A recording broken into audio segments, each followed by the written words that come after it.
is the Page Publishing Book Club. How you doing?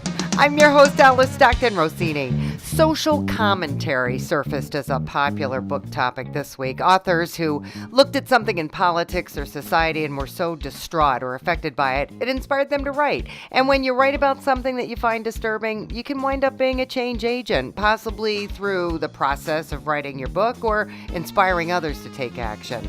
We begin with Ray Perello. He worked in the banking industry for decades, borrowing, lending, even in real estate, and he has seen some very upsetting practices along the way. The name of his book, Reviving the American Dream. So what finally prompted you to take this on, Ray? Oh, probably the divisiveness that exists in the United States today and the, I guess, elevated level of inequality that exists today in so many of our families that lost their homes in this financial crisis of '08.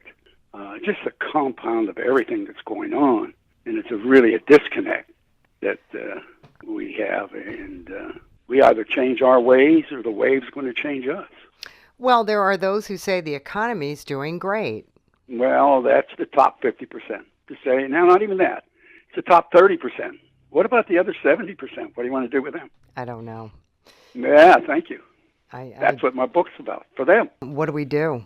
Well, we have to have a paradigm shift in our thinking, that the free market system that we, promote, can't operate in a system of an economy that's mainly made up of monopolies and oligopolies.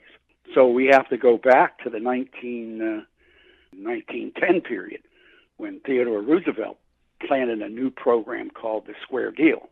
So everybody had an equal opportunity, rather than just maybe the 40 or 50 Wall Street companies. So today, that monopoly or oligopoly, and I can just give you a litany of all the companies that control, like 3 drugstores control 99% of our prescriptions. 4 airlines control 85-90% of our passenger travel. 5 insurance companies cover all of our health insurance. And you just go on and on. And the banks is a true monopoly. It's not even an oligopoly. The banks have ended up with one major thing, protecting each other.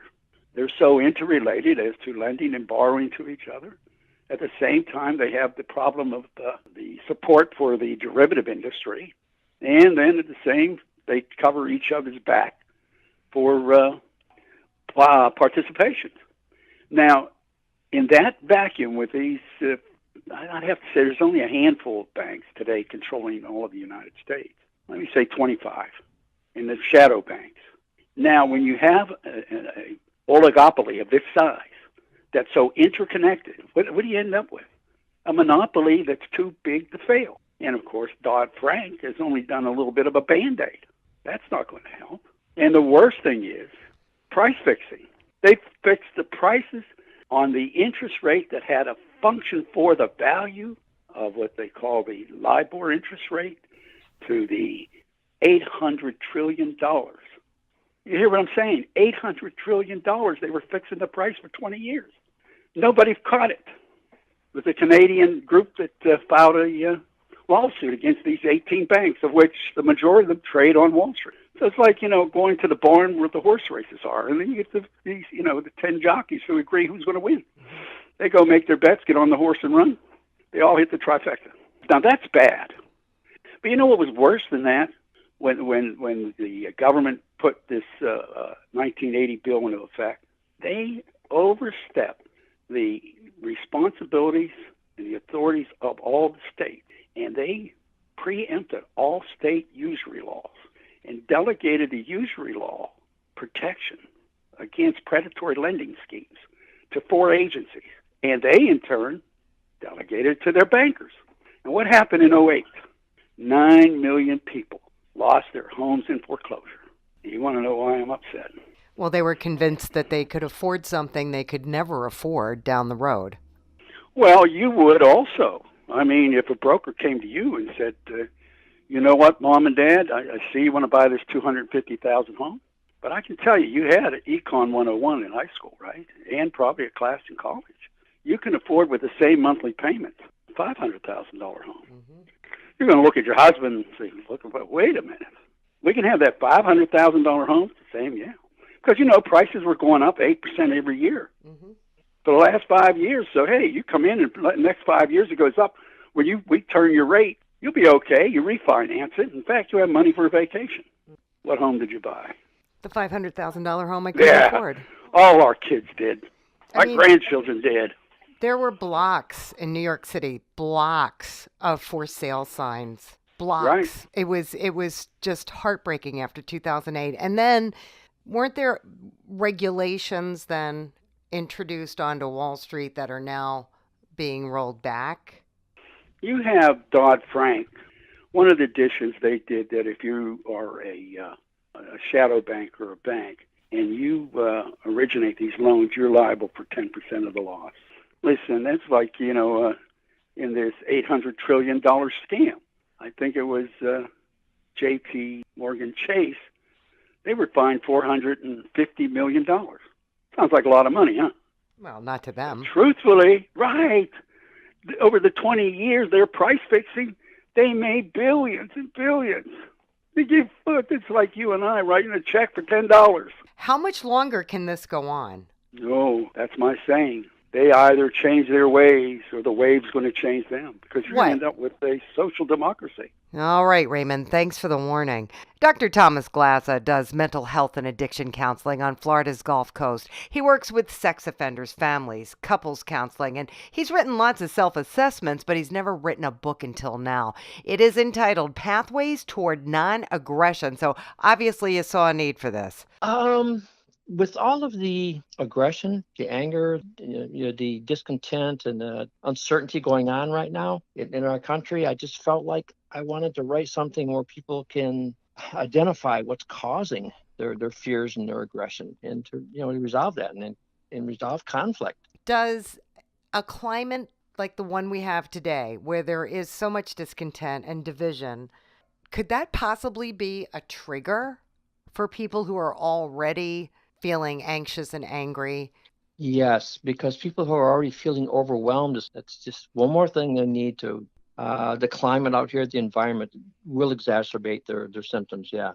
We're seeing more people that are reporting depression, anxiety, panic attacks. That's the last year and a half, that's dramatically increased in our client load. And you attribute that to what? Uncertainty in the environment. They're uncertain about their own future, most of them. Part of it is distrust. They're not sure who to believe. So a lot of them, especially the millennials, don't really have much contact with other people. When we do a clinical interview, we ask them things like, during childhood, did you belong to any organizations, clubs, hobbies, sports? We're hearing no, no, no, no. So they already feel not connected to anything. So there's no place that they can reach out to when they, except for therapy. They don't have an established support system, especially here in Florida, which most of the residents in our area are transplants. Very few are from here.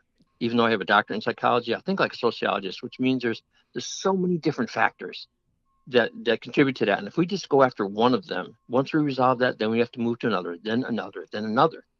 But as a sociologist, we look at the whole picture and we do a full frontal attack on everything. I mean, because whenever somebody tries to blame, kids are on the computer, kids are on Facebook, kids don't connect.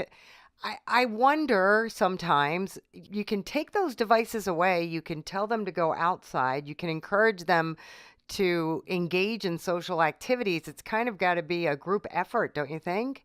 Definitely. What we're seeing actually in the field of family therapy, there used to be like 3 types of parenting styles, laissez-faire and the other ones. And now they're coming up with a new one. Sadly, it's called absent parent. Another one that's come up with recently is parent-teen, parent-teen, because teenagers are parenting one another because the parents are not actively involved. And they don't have any spiritual beliefs. That's another thing we find during the clinical interviews is we ask them, what are your spiritual beliefs? And they say, well, I don't go to church. And I said, well, that's not what I'm asking. Do you have some solid beliefs in the power of something, good or whatever? And they go, no, not really. Your book, Pathways Toward Non-Aggression, is it like a handbook? It's an actual workbook. I have a program developed around it. It's a 13-week program. The people do the homework, they do it, and then we discuss it. And then at the end of each section, we look at, what they've learned about it, and then we move to the next one. They all tie into each other. Gives people goals and objectives, things to achieve. So we go from personal characteristics, then we do gender identity. Especially I work with couples, and men, especially men, don't seem to understand how women think at all. Like when I have a couple, a man will say, she talks too much. And the woman says, well, he never tells me how he's feeling. And I said, well, first of all, he doesn't know what he's feeling because he's a man. And the reason that the woman communicates, because it's called intimacy. So what I teach them is how to communicate with one another in a more effective way, how to open up. Like this workbook seems to be part of your clinical process, which means I get to read it, write it down, and then I get to talk to you about it. Well, your number's not in the back of the book, right? No, I'm hoping to seek somebody to talk to, a psychologist, a therapist, a minister, somebody, a family member, somebody you can share that with. It's to share this self-awareness with somebody. All right, Dr. Glaza, thank you. Cynthia Bills was a dentist in the military before she became a biology teacher, and she's been published before, but never for a piece of fiction like Diabolical Creatures. So it was time, right? Oh, girl. I wanted to write an adult book, and I really, really, really like crimes and mysteries and things like that. So I dabbled with it a little bit, and then the juices started flowing, and this is what I got. That's what I wanted. I did write children's book, but I've moved up to adult now. So, did you publish anything before this? Yeah, I had. When I was a dentist in the military, I won a contest, so they took me in a class, and so I wrote one book about dentistry, and I had published the book in the shape of a tooth, and it's called How Old Is Your Toothbrush, which is the history of the toothbrush. That was way back. And then after that, I was a science teacher, so I came up with a science book, Animal Confusion. And it's funny. It talks about different animals that are named funny, which doesn't really go with who they are, like the Komodo dragon's not a dragon, and the bald eagle's not bald, and things like that. So, and now I'm in adult books. It is actually about 4 different groups of people that somehow cross over in their life somehow, and there is some very instigated investigations with some detectives on some murders. And of all the murdering, there are many diabolical creatures in the book. So, what do you mean they cross over? They've met before, and then somehow they end up again together somehow. So, and some of the humans are the creatures. So, being a science teacher and a dentist, I have a dentist in the book. And then I have a real fear of snakes, so I put snakes in the book. And the front of the cover has snake eyes on it. So yeah, I actually lived in San Diego, and the book is centered around San Diego, and I lived in Santa Monica, so part of it's around LA. So I used that as my background. I was there in the Navy at one time. Okay. And then I investigated a lot of information about crimes and how things are committed, and starts off with the dentist, and she meets up with a young man who ends up in an emergency situation. He somehow ends up in her office, and they kind of fall for each other. And she's one of the evil ones, but her evilness has to do with her past with foster care. And then there's another gentleman that deals with the snakes, and he works with the snakes, and he's done it his whole life. But he uses it because he has a mommy issue. So the mommy issue causes the problem he has.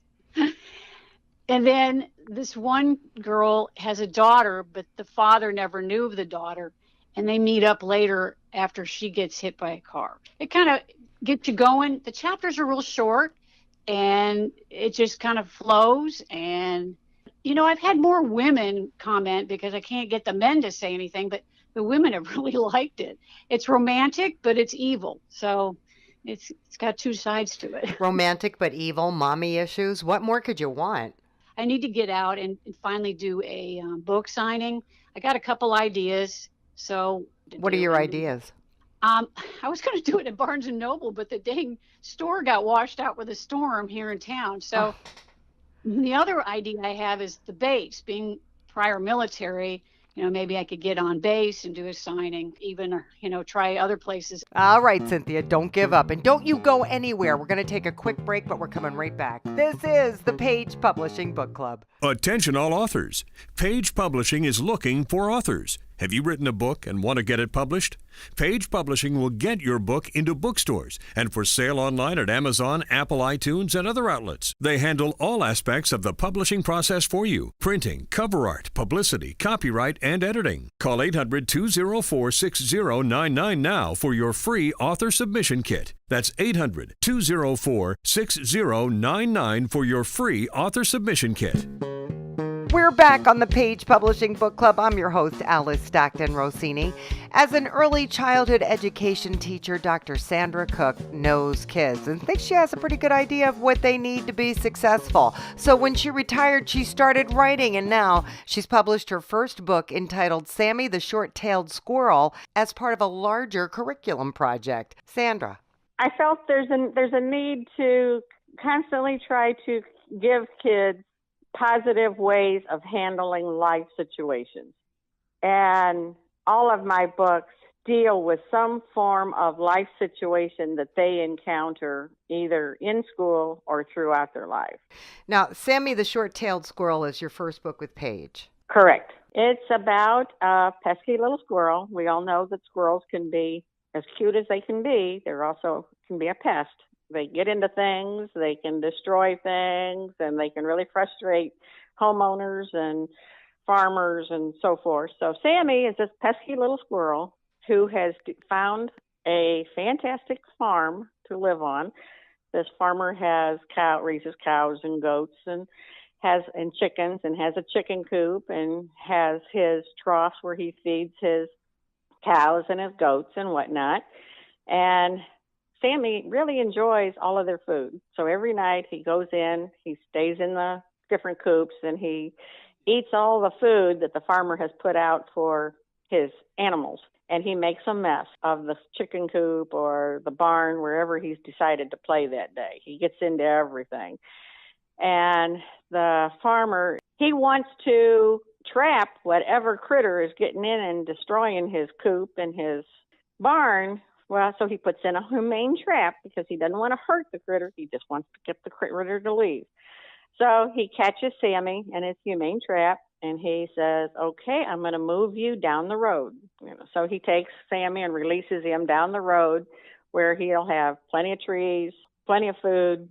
Well, Sammy's not happy with that. He wants to come back to the barn. So he makes his way back. While he comes back, he encounters various obstacles. The first case, he runs up, comes face to face with a snake. And of course, the snake wants to eat him. And Sammy is not afraid. Sammy stands up to him and says, leave me alone. And he takes off.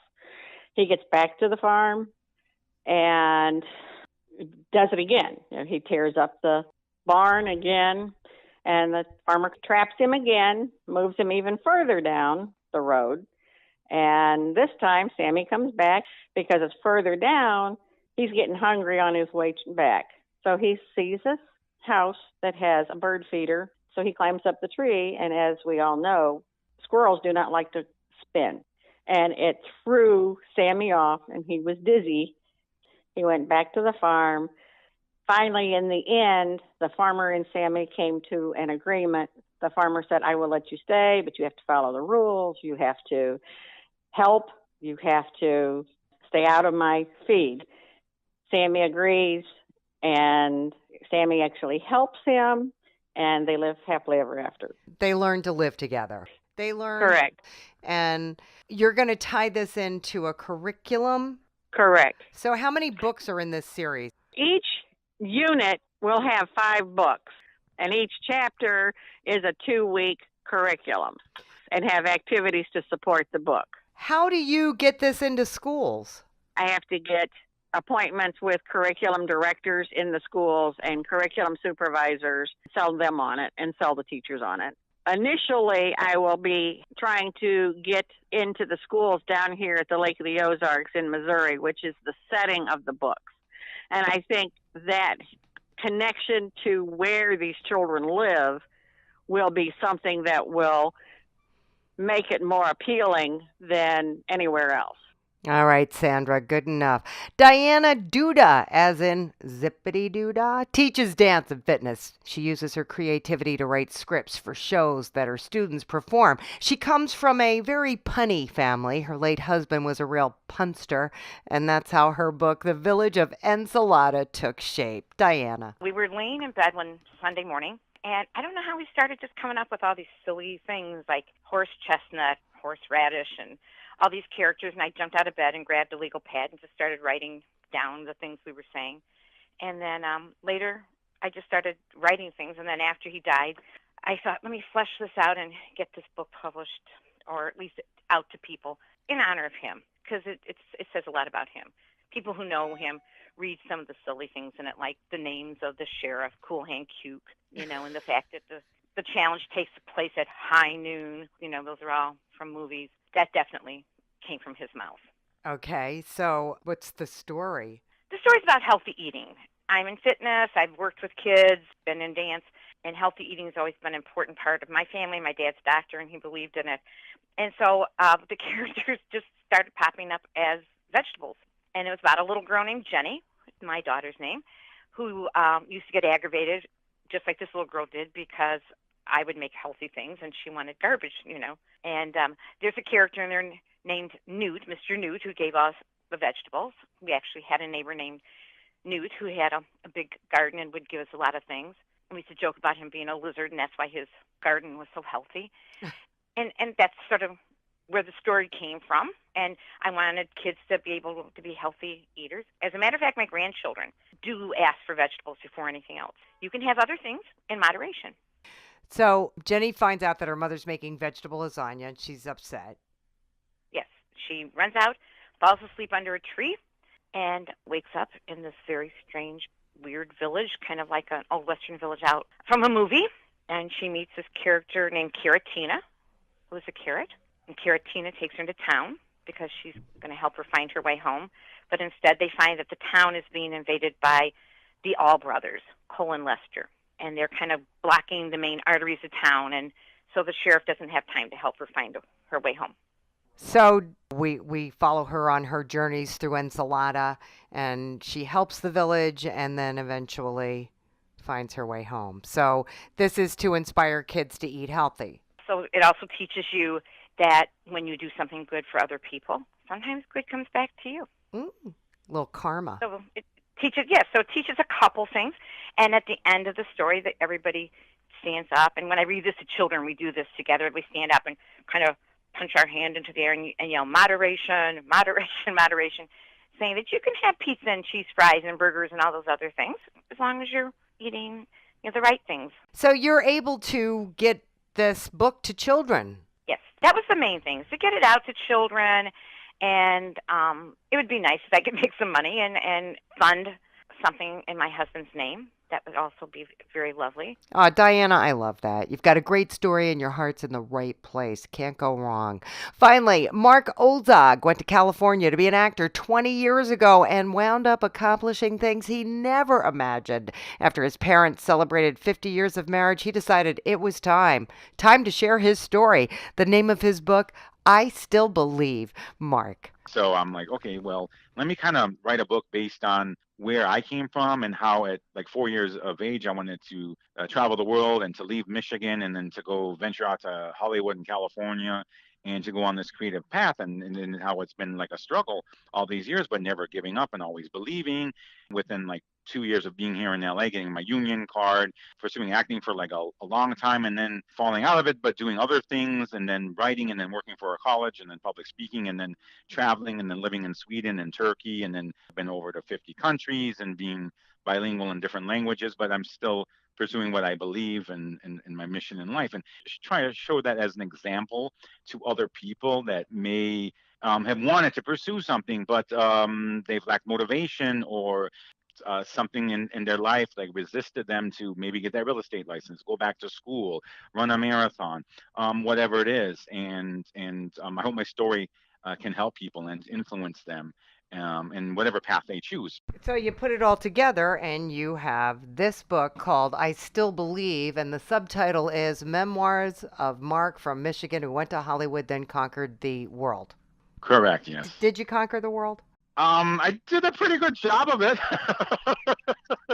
Did you get your dream? Well, you know what? I did get my dream. I'm still working on it, but I think the thing that surprised me the most out of all this is the places that I've been to, the people that I met as colleagues, and now they're friends, and they live in Spain and Turkey and Australia, and I can stay with them, and they can stay with me, and so I never thought in a million years that would happen, or to learn Turkish or Farsi, or to know these languages, or to live in Sweden and go there 8 times. So yeah, that was above and beyond that. That was above and beyond this. But the initial dream was, I wanted to have my own television show or a radio show or something like that. And maybe that didn't happen the way that I wanted to, but that doesn't mean it won't happen. But other things happen, and the message is there. I think that's where that dream happened, was the messages there. Maybe it didn't happen in the medium that I initially wanted it to, and I'm not giving up on that, but it's all believing and going at your inspiration and what you believe in. Oh my gosh. I'm so passionate about this. Well, that means you'd be great talking about it. Yeah, I mean, I've had a few book signings. I have 8 coming up. How are you doing that? On Facebook. So just inviting people on Facebook, or putting the page publishing site with my information out there. But I've had success with independent bookstores. All right, so you're saying that you put up on Facebook and you invite people to come to a place to meet you and hear about your book. Correct. All right, Mark.